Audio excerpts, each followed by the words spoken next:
L'erreur est découverte. Notre texte se trouve dans Daniel 7, le verset 10. Un fleuve coulait et sortait de devant lui. 1000 milliers le servaient et 10 000 millions se tenaient en sa présence. Les juges s'assirent et les livres furent ouverts. Quelle grande déception les adventistes avaient expérimentée. Comme ils regardaient attentivement le soleil disparaître le 22 octobre 1844, ils avaient aussi perdu espoir, même si quelques-uns ont continué à veiller jusqu'à ce que la pendule sonna finalement les 12 coups de minuit. Et avec les ténèbres de la nuit, oh, une grande tristesse envahit le cœur de ces gens. Ce même sentiment éprouvé par les disciples quand ils virent leur maître bien-aimé mourir sur la croix. Les disciples pensaient que Jésus allait être couronné roi et établir son royaume. Plus tard, ils virent Jésus porter une couronne, mais comme c'était triste, une couronne d'épines, et Jésus était suspendu sur la croix. Combien triste et lourd était le cœur des disciples ce soir-là. Combien grande était leur déception. Et maintenant, ces adventistes, combien grande aussi était leur déception. Pourquoi Dieu a-t-il permis qu'il arrive aux adventistes une telle déception? C'était parce qu'il appelait un peuple sincère à sortir des églises qui n'enseignaient pas la vérité de la Bible. Bien des gens avaient entendu M. Miller et d'autres prêcher au sujet des grandes prophéties de la Bible. Mais devant la déception, ils perdirent la foi. Au lieu de croire, ils se joignirent même aux moqueurs, disant « Où est la promesse de son avènement? Car depuis que nos pères sont morts, tout demeure comme dès le commencement de la création. » De Pierre 3, le verset 4. Mais ce n'est pas vrai. Et nous avons prouvé que ceci est faux lorsque nous avons étudié à partir de la Bible les événements tels que le jour obscur, la lune rouge comme du sang et la chute d'étoiles. Ces choses ne s'étaient jamais encore produites et ne se sont pas produites de nouveau depuis ce jour. Dieu avait prédit qu'elles auraient lieu et elles ont eu lieu de la même manière que Jésus avait prédit. Oui, ces événements devaient être des signes annonçant au monde que le retour de Jésus était proche. Les adventistes trouvèrent dur de reprendre les activités de cette vie. Ils n'avaient fait aucun plan pour l'avenir au cas où Jésus ne reviendrait pas. Mais ceux qui étaient fidèles ne s'en inquiétaient pas. Ils continuèrent à croire que Jésus les guidait et qu'il leur montrerait leur erreur en rapport avec les 2300 années. Hiram Edson était le chef d'un groupe d'adventistes à New York. Lui et d'autres personnes au sein du groupe étaient si déçus et affligés que lorsque le soleil se coucha et l'obscurité de la nuit s'installa, ils se mirent à pleurer. Des hommes et des femmes pleurèrent et prièrent toute la nuit. Ils demandaient à Dieu de les éclairer et de les aider à trouver la réponse à leur erreur, à savoir pourquoi Jésus n'était pas revenu. Tout le lendemain matin, Hiram Edson dit à l'un de ses amis, « Allons voir certains de nos frères pour les encourager. » Ils commencèrent à marcher à travers un champ où le blé avait été coupé et entassé. Ils étaient tristes et en pleine réflexion tout en marchant, et ne faisant même pas attention l'un à l'autre. Soudain, Hiram Edson ressentit la présence de Dieu avec une telle intensité qu'il s'arrêta pour prier près des amas de blé. L'Esprit de Dieu se saisit de lui de manière si puissante qu'il lui semblait entendre une voix lui dire « Le sanctuaire qui devait être purifié se trouve au ciel. » L'autre homme qui l'accompagnait ne s'était pas rendu compte qu'Hiram Edson était loin derrière dans le champ de blé.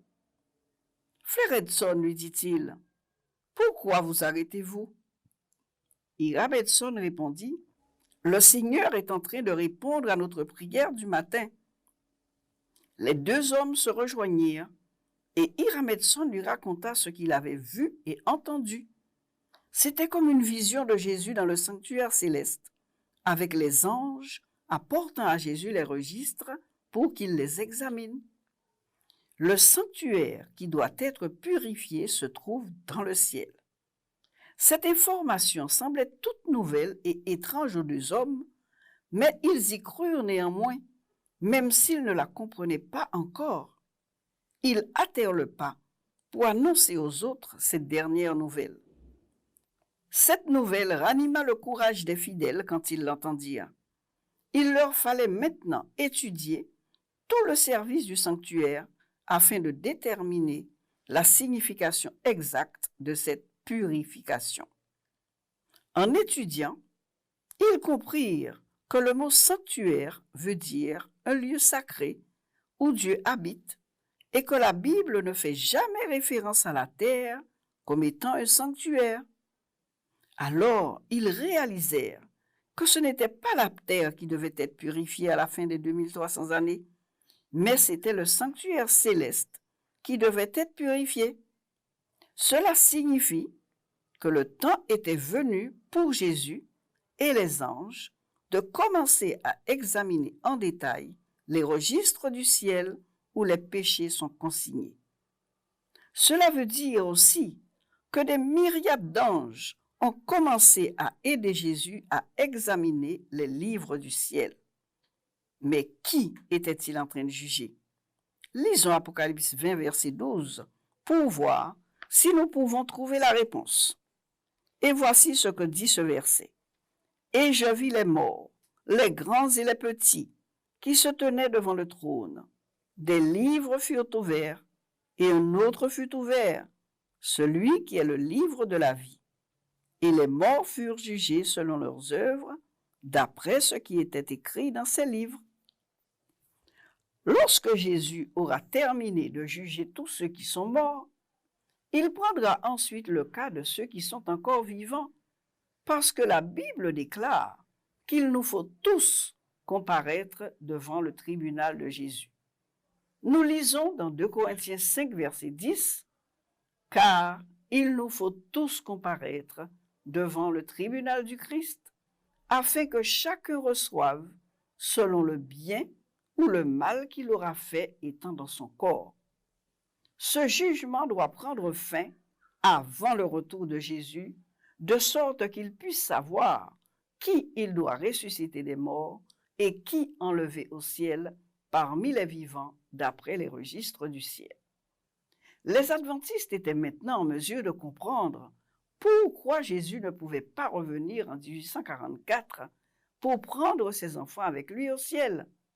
Les hommes devaient d'abord être jugés afin de savoir qui sera prêt à aller au ciel et qui ne le sera pas lorsque Jésus reviendra.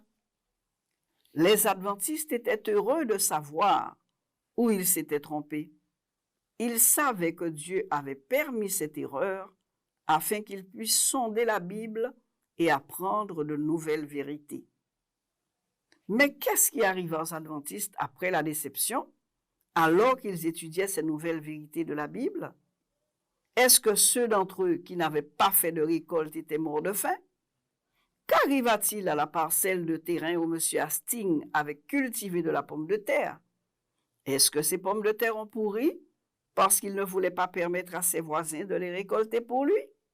Non, mes chers amis, aucun de ces adventistes ne mourut de faim, pas même M. Hastings. Il avait dit qu'il voulait que ces pommes de terre prêchassent sa foi en Jésus. Eh bien, oui, elles ont prêché mieux qu'il ne l'aurait fait personnellement. Cette année-là, en automne, une maladie fit pourrir toutes les pommes de terre déjà récoltées. Mais celles qu'on avait laissées en terre ne pourrirent pas. Ainsi, M. Hastings disposa d'une grande réserve de pommes de terre, tant pour lui que pour ses voisins qu'il avait taxés de vieux fous, si vous vous souvenez. Au printemps suivant, lorsque vint le moment de planter de la pomme de terre, beaucoup de gens étaient venus acheter des plants à M. Hastings pour leur propre jardin.